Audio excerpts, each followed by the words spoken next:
Hello বন্ধুরা, আজকে একটা নতুন ব্লগ নিয়ে চলে এলাম। চিকেন কাবাব এয়ার ফ্রায়ারে কীভাবে তৈরি করা হয় সেটাই করে দেখাবো। তার জন্য আমি চিকেন নিয়ে নিয়েছি, তার সাথে কী কী মেশাবো দেখাচ্ছি। এই যেটা হচ্ছে লেমন জুসটা মেশাবো। পাতিলেবু জুস করা ছিল, ওটাকে মিশালাম। এবার দেবো পরিমাণ মতন নুন, পরিমাণ মতন না, এই স্বাদ মতন বলা চলে।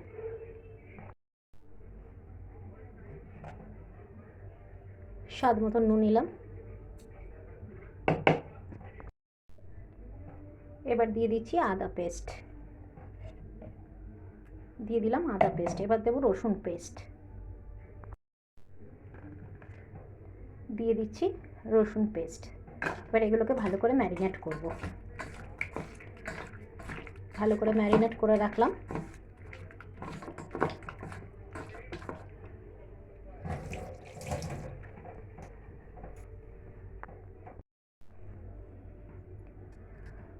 টক দই নিলাম পরিমাণ মতন।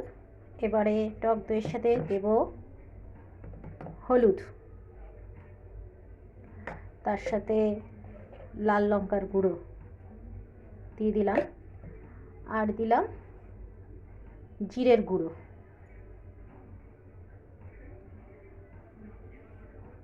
আর একটু লাগবে, জিরের গুঁড়ো উঠছে না, জিরের গুঁড়ো।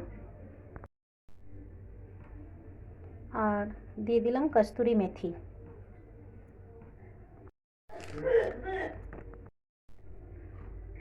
দেব ব্ল্যাক পেপার, দিয়ে দিলাম।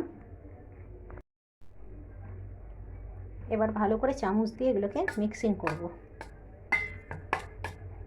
এরমভাবে ভালো করে মিক্স করতে হবে।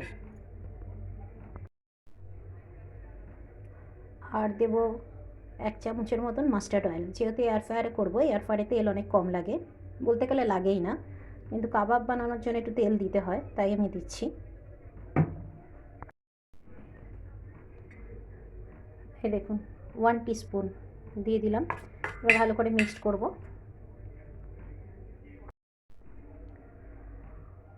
দেখুন ভালো করে মিক্সড করে নিয়েছি। এবারে চিকেনগুলো সাথে এটাকে ভালো করে ম্যারিনেট করব। সাথে থাকুন, আপনারা দেখতে থাকুন। ভালো লাগলে অবশ্যই লাইক করবেন, কমেন্টস করবেন, শেয়ার করবেন, আর রেসিপিটা অবশ্যই ট্রাই করবেন। এটা এয়ার ফ্রায়ার ছাড়াও আপনি করতে পারেন।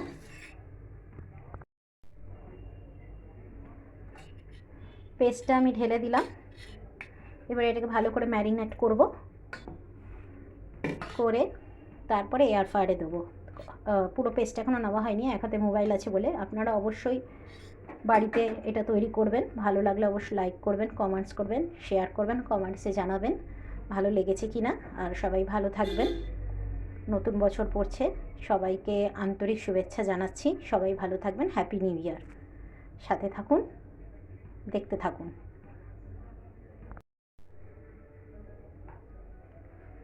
দেখুন আমার ম্যারিনেট করা হয়ে গেছে। এবার আমি এয়ার ফ্রায়ারে দেবো।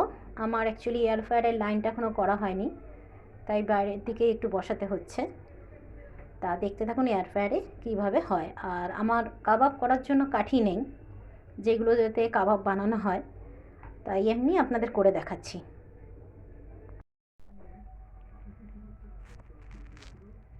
এই যে এটা আমার এয়ার ফ্রায়ার ফিলিপসের। তা আপনারা দেখুন এর ব্যবহারটা কী করে আমি করছি। এখানে আছে এয়ার ফ্রায়ারে, যেটার মধ্যে রাখবো এটাকে টেনে বার করতে হবে। এক হাতে ফোন থাকার জন্য আমি সেটা বার করতে পারছি না, বার করে আমি দেখাচ্ছি। এই যে এইটার মধ্যে আমি কাবাবের যে মাংসগুলো সেগুলো দিয়ে দেবো, তারপরে ঢুকিয়ে দেবো। এবার এগুলো আমি সাজিয়ে নিই, যেহেতু আমার তো কাবাব করার কিছুই ব্যবস্থা নেই, কাঠি ফাটি নেই, তাই জন্য আমি এমনিই করছি, করে দেখাচ্ছি। এই যে কাবাব করার জন্য আমি মাংসগুলো সাজিয়ে নিয়েছি। এবারে যাব এটাকে এয়ার ফ্রায়ারের ভিতর দিয়ে দেবো।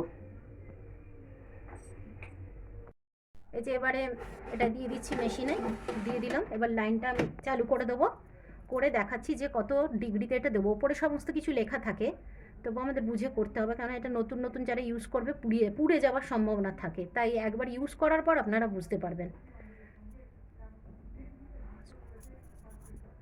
এটা 180 ডিগ্রি সেন্টিগ্রেডে হবে, সেন্টিগ্রেড তো, তাই জন্য এইখানটা সেটিং আপনাকে করে নিতে হবে। 160 আছে, 160, এইটা তো 180 ডিগ্রি, 180 ডিগ্রি।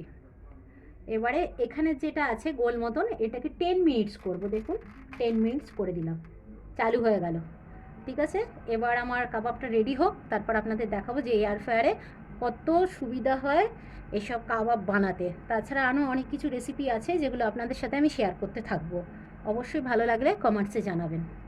আপনারা সাথে থাকুন, আমার কাবাবটা রেডি হোক, তারপর দেখাচ্ছি। আমি টেম্পারেচার সেট করেছিলাম 10 মিনিট, যে 10 মিনিট হওয়ার পর আমি দেখে আবার এগুলোকে একটুখানি উল্টে দেবো, দিয়ে আবারও দেবো। এই যে অল্প অল্প করে এরকমভাবে সব কটা উল্টে দিতে হবে, হচ্ছে না এক হাতে, উল্টে দিতে হবে। আমি এগুলো উল্টে দিয়ে দেখাচ্ছি। সব কটা কাবাবের পিস আমি উল্টো করে দিয়েছি, মানে এক সাইডে হয়ে গেছে আর এক সাইডে দিয়েছি। আবার আমি বেক করতে বসিয়ে দেবো। আবার আমি বসিয়ে দিয়েছি। আমার টেম্পারেচার 180 ডিগ্রিই আছে, শুধু এখানে মিনিটটা আমি 10 মিনিট করব। করে দিলাম 10 মিনিট, চালু করে দিয়েছি, আবারও স্টার্ট হয়ে গেছে। তারপরে 10 মিনিট হলে বার করে নেব। কাবাব আমার রেডি হয়ে গেছে, এবার খেয়ে দেখব কিরম হয়েছে। এয়ার ফ্রায়ারে খুব সুন্দর হয়, আশা করি আপনাদেরও ভালো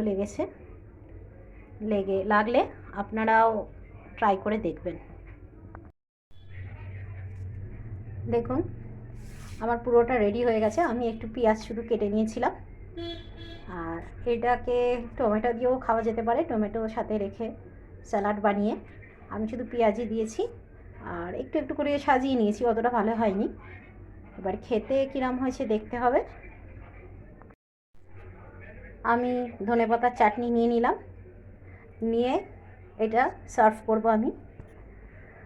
আশা করি আপনাদের ভালো লেগেছে, লাগলে অবশ্যই জানাবেন। আজকের মতন ব্লগটা এখানেই শেষ করলাম, আবার নতুন ব্লগ নিয়ে আপনাদের সামনে হাজির হব। সবাই ভালো থাকবেন, আজকের মতন টাটা।